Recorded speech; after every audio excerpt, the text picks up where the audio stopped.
नऊवारी काष्टा साडी आहे, 2000 रुपये किमतीची आहे, फक्त 700 रुपयाला बसेल.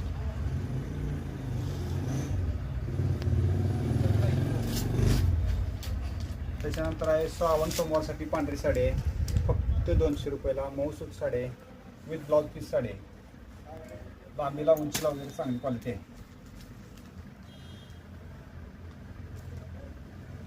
त्याच्यानंतर पुढची साडी आहे लिनन सिल्कमध्ये, फक्त 200 रुपयाला. साडी आहे बघा, सुरतची साडी आहे, वॉशेबल टिकाऊ आहे, कॉटनची साडी नाही, सिंथेटिक मटेरियल आहे, गार्डन डिझाईन आहे, पदर आहे चांगला, हा साडीच पदर आहे.